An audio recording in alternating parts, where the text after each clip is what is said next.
नमस्ते बच्चों। तीसरे पाठ के तीसरे लेक्चर में आप सभी का स्वागत है। बच्चों, पिछले लेक्चर में हमने रासायनिक अभिक्रिया का लेखन कैसे करते हैं इसकी जानकारी प्राप्त की थी। और आज हम पढ़ने जा रहे हैं बच्चों, रासायनिक अभिक्रिया को संतुलित करना। पर उससे पहले एक प्रयोग है, कक्षा 9वीं में भी आपने ये प्रयोग पढ़ा था। एक शंकु पात्र में सोडियम क्लोराइड का विलयन लेते हैं और एक परत नली के अंदर सिल्वर नाइट्रेट का विलयन लेते हैं। सोडियम क्लोराइड के विलयन को शंकु पात्र में रखना है और सिल्वर नाइट्रेट के विलयन को परत नली में सावधानी पूर्वक खड़ा कर देना है और ऊपर से कॉर्क लगा करके शंकु पात्र को वायु रुद्ध कर देते हैं और फिर इनका वजन लेते हैं। तो जितना वजन आता है उसको नोट कर लेते हैं। उसके बाद शंकु पात्र को थोड़ा टेढ़ा करते हैं।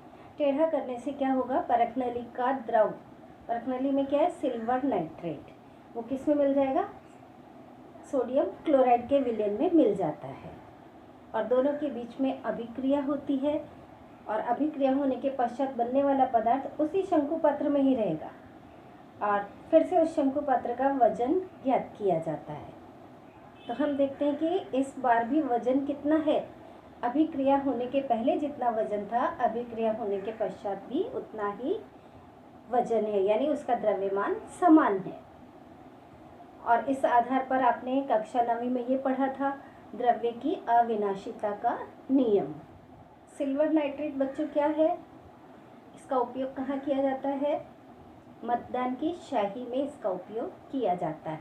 उंगली पे जो स्याही लगाई जाती है वो सिल्वर नाइट्रेट होती है। अब अगला टॉपिक है अपना रासायनिक अभिक्रिया को संतुलित करना। तो रासायनिक अभिक्रिया को कैसे संतुलित करते हैं, अभी आपने पढ़ा द्रव्य की अविनाशिता का नियम, यानी रासायनिक अभिक्रिया के समय जो भी अभिकारक पदार्थ है उनका द्रव्यमान और रासायनिक अभिक्रिया के पश्चात बनने वाले उत्पाद उसका द्रव्यमान, दोनों का द्रव्यमान समान होता है। समीकरण है हमारे पास NaOH plus H2SO4 gives Na2SO4 plus H2O। अब इसे कैसे संतुलित करेंगे, सबसे पहले देखेंगे कि इसमें परमाणुओं की संख्या समान है या नहीं। इसमें अभिकारक कौन से पदार्थ हैं, ये दोनों अभिकारी पदार्थ हैं और ये दोनों क्या हैं, उत्पाद। अभिकारक पदार्थ जो हैं उनके परमाणुओं की संख्या काउंट करेंगे और फिर उत्पाद की परमाणु की संख्या काउंट करेंगे, दोनों की संख्या समान है या नहीं है। अगर समान है तो समीकरण संतुलित होगी और अगर समान नहीं है तो उसे हमें संतुलित करना पड़ेगा। अब यहाँ देखेंगे तत्व कौन कौन से हैं। तत्व यानी सोडियम एक तत्व है, ऑक्सीजन एक तत्व है, हाइड्रोजन एक तत्व है। उसी तरह से यहाँ पे एक अलग तत्व कौन सा आ गया, सल्फर। तो कुल कितने प्रकार के तत्व हैं, 4 प्रकार के। तो उन तत्वों के नाम अभी इस तालिका में यहाँ तत्व लिखा है, यहाँ अभिकारक, अभिकारक या फिर बाईं और का पक्ष, जैसा गणित में आप करते हैं left hand side and right hand side, बायां पक्ष और दायां पक्ष, ऐसे भी लिख सकते हैं।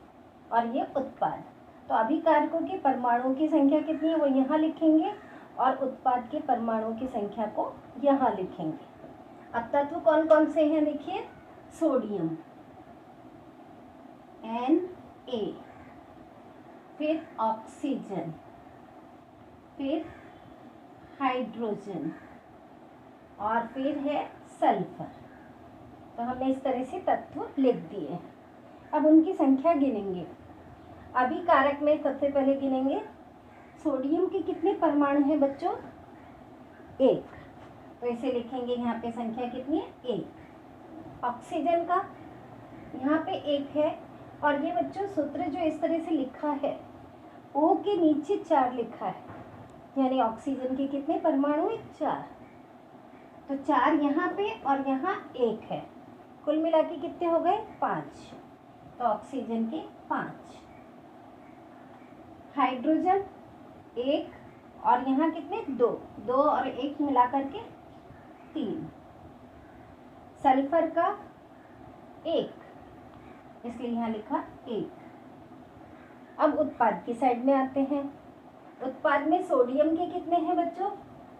यहाँ 2 लिखा है, यानी कितने परमाणु हैं? 2, तो यहाँ लिखेंगे 2। फिर ऑक्सीजन का गिनेंगे, 4 यहाँ है और 1 यहाँ है, कितने हो गए? 5, तो हमने लिखा 5। हाइड्रोजन के 2, तो ये लिख दिया 2, और सल्फर का कितना है? 1। तो इस तरह से सबसे पहले हम परमाणुओं की संख्या को लिखते हैं। अब परमाणु की संख्या देखने पर आपको समझ में आ रहा है सोडियम संतुलित नहीं है और हाइड्रोजन संतुलित नहीं है।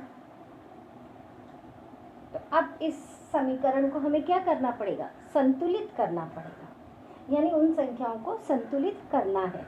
पहला पॉइंट क्या है? अपने को समीकरण लिखना है।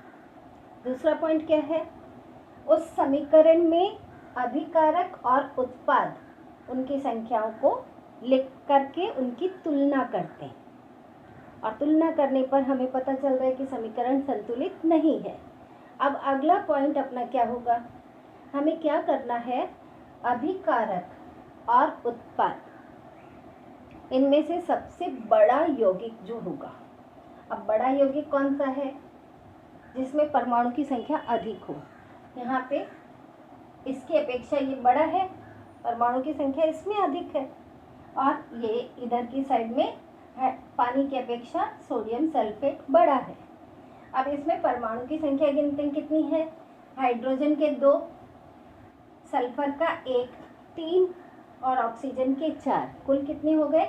7। इसमें गिनेंगे सोडियम के 2, सल्फर का 1, 3 और ऑक्सीजन के 4, यानी 7। दोनों में समान है। अगर दोनों में समान नहीं होता तो जिसमें अधिक है उस पे ध्यान देते हैं। अब यहाँ पे दोनों में समान है, तो हम क्या करेंगे? सबसे पहले ये सोडियम, यहाँ पे देखेंगे सोडियम 2 है, यहाँ देखिए सोडियम 2 है और यहाँ 1 है, तो सबसे पहले हम सोडियम को संतुलित करने की कोशिश करेंगे। अब संतुलित कैसे करेंगे? संतुलित करने के लिए समीकरण को संतुलित करने के लिए हमें क्या करना पड़ेगा? यहाँ सोडियम कितने हैं? 2, यहाँ पे हमें कितना बनाना पड़ेगा? अगर हम इस 1 को 2 से गुणा कर देंगे तो हमारे पास कितना आ जाएगा? 2 हो जाएगा। और समीकरण संतुलित करने के लिए बच्चों एक चीज़ का खास तौर पे ध्यान रखना है। जैसे ये सूत्र है NaOH, तो हमें संतुलित करने के लिए यहाँ 2 नहीं लगाना है। कभी भी आप सूत्र को बदल नहीं सकते हैं। संतुलित करने के लिए हमेशा गुणांक के रूप में आप उपयोग में ला सकते हैं। यहाँ अगर हमने लगा दिया तो सूत्र बदल जाएगा, और हमें किसी सूत्र में परिवर्तन नहीं करना है। हमें केवल यहाँ गुणांक लगाना है। और बच्चों एक चीज़ और ध्यान में रखेंगे, गुणांक का मतलब होता है इस 2 का गुणा इस सब में होगा। ये नहीं कि मैंने केवल यहाँ 2 लगा दिया 2NaOH, तो खाली सोडियम 2 हुआ, ऐसा नहीं। ऑक्सीजन भी 2 हो जाएगा और हाइड्रोजन भी 2 हो जाएगा। यानी गुणांक है, जैसे गणित में आप गुणांक लगाते हैं उसी तरह से सेम यहाँ भी गुणांक के रूप में इसका उपयोग करना है। तो अब देखते हैं, अगर हम यहाँ पे 2 लगा देते हैं तो हमारे पास क्या समीकरण प्राप्त होती है? इसी समीकरण को मैं फिर से लिख रही हूँ, NaOH plus H2SO4 gives Na2SO4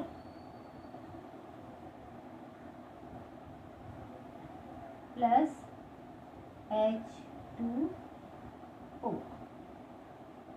थोड़ी सी जगह छोड़ छोड़ के लिखना है बच्चों, जिससे कि संतुलित करने के लिए अपने को यहाँ पे गुणांक लगा सकते हैं अगर ज़रूरत पड़ी तो हम कहाँ लगा रहे हैं? अभिकारक में। कितना लगाएंगे? 2। अब अभिकारक में 2 लगाने के बाद आपको ये सारणी फिर से तैयार करनी है और इस सारणी में अब वाले परमाणुओं की संख्या को गिन करके लिखना है। अभिकारकों में सोडियम कितना हो गया? 2, ऑक्सीजन 2 और 4 दोनों मिला करके 6, हाइड्रोजन यहाँ 2 और ये कितना हो गया? 2, कुल मिला के कितने हो गए? 4, और सल्फर 1। उत्पाद में सोडियम 2, सल्फर 1 ही है, ऑक्सीजन 4 और 1 5, हाइड्रोजन केवल 2 है। अब यहाँ पे देखेंगे बच्चों, फिर से ये समान नहीं आ रहा है, ऑक्सीजन और हाइड्रोजन दोनों समान नहीं हैं। अब हमें क्या करना है? फिर से संतुलित करना है। फिर से हम क्या करेंगे? अब हमें देखना है हाइड्रोजन जो है यहाँ पे छोटा हाइड्रोजन के साथ ये छोटा यौगिक है और यहाँ पे हाइड्रोजन के साथ ये दोनों बड़े यौगिक हैं, तो हमें छोटे यौगिक पे ध्यान देना है। अब इधर की साइड में हमें कितना बनाना है? 4 बनाना है, तो इस 2 को हम आसानी से 4 कर सकते हैं। अब यहाँ पे एक चीज़ और ध्यान रखना है बच्चों, सूत्र है अपने पास, जैसे ये सूत्र में लिख रही हूँ Na2SO4, Na2SO4। तो अगर हम यहाँ पे 2 लगा देते हैं या 3 लगा देते हैं, गुणांक के रूप में हम संतुलित कर सकते हैं। तो ये लगाने के बाद कैसे गिना जाएगा वो ध्यान में रखिए। सोडियम कितना हो गया? 2 पहले से है और 2 यहाँ पे हो गया, तो इन दोनों को गुणा किया जाता है बच्चों। तो सोडियम की कितने हो गए? 4। सल्फर का यहाँ कुछ नहीं लिखा है, इसका मतलब 1, और 1 को 2 से गुणा करेंगे तो सल्फर का कितना हो गया? 2। ऑक्सीजन के यहाँ 4 है, 4 को किससे गुणा करेंगे? 2 से। 4 दूनी 8, तो ऑक्सीजन का कितना हो जाएगा? 8। इस तरह से हम गुणांक का उपयोग करते हैं। अब यहाँ पे हम कहाँ लगा रहे हैं? हाइड्रोजन के इधर लगाएंगे और वहाँ लगा करके देखते हैं। तो ये पानी है यहाँ पे, और इसको हमें कितना बनाना है? 4 बनाना है। तो 2 को किससे गुणा करेंगे? 2 से गुणा करेंगे तभी 4 होगा। तो इस 2 को गुणा करेंगे 2 से, 2 गुणा 2 बराबर कितना हो जाएगा? तब 4 होगा। तो इसको 4 बनाने के लिए हम यहाँ पे 2 लगाएंगे। अब 2 लगाएंगे तो हाइड्रोजन की कितने हो गए? ये 2 गुणा 2 4, और ऑक्सीजन का कितना हो गया? यहाँ गुणांक कितना है? 1, 2 1 का 2। तो अब फिर से हमें ये सारणी तैयार करनी पड़ेगी और सारणी में संख्या लिखनी है। अब यहाँ देखिए बच्चों, फिर से हम संख्या लिखेंगे। तो अभिकारक पक्ष हमारा गिनेंगे। सोडियम कितने हैं? 2, ऑक्सीजन कितने हैं? 2 और 4 6, हाइड्रोजन कितना है? ये 2 और 2 कितने हो गए? 4, और सल्फर कितना है? 1। अब उत्पाद की साइड में गिनेंगे। सोडियम कितने हैं? 2, सल्फर कितना है? 1, ऑक्सीजन कितना है? अब यहाँ हमने 2 नहीं लगाया, ये 2 लगाना है, 2 लगाने के बाद हम करेंगे। अब ऑक्सीजन कितने हैं? 4, और यहाँ कितना है? 2, तो 4 और 2 कितना हो गया? 6, और हाइड्रोजन को गिनेंगे तो हाइड्रोजन कितना हो गया? 2 दूनी 4। अब देखिए बच्चों, दोनों साइड में संख्या समान आ रही है, तो संख्या समान आ रही है यानी हमारी ये समीकरण क्या हो गई? संतुलित। तो अब हमें संतुलित रासायनिक समीकरण लिखनी है। तो ये हमारी कौन सी हुई? संतुलित रासायनिक समीकरण। तो आज हमने क्या देखा? रासायनिक समीकरण को कैसे संतुलित किया जाता है। आपको इसका कई बार प्रयास करना पड़ेगा और करेंगे तो आपको समझ में आ जाएगा। केवल देखने से समझ में नहीं आएगा जब तक कि आप उसे लिख करके अभ्यास नहीं करते हैं। तो आपकी बुक में बहुत सारी समीकरण दी हुई हैं, अगले पाठों में भी दी हुई हैं। उन पाठों में से आप समीकरण को लिखिए और बिना संतुलित किए उतारिए और उसके बाद उसे संतुलित करिए। तो बच्चों, आज के लिए इतना ही। धन्यवाद।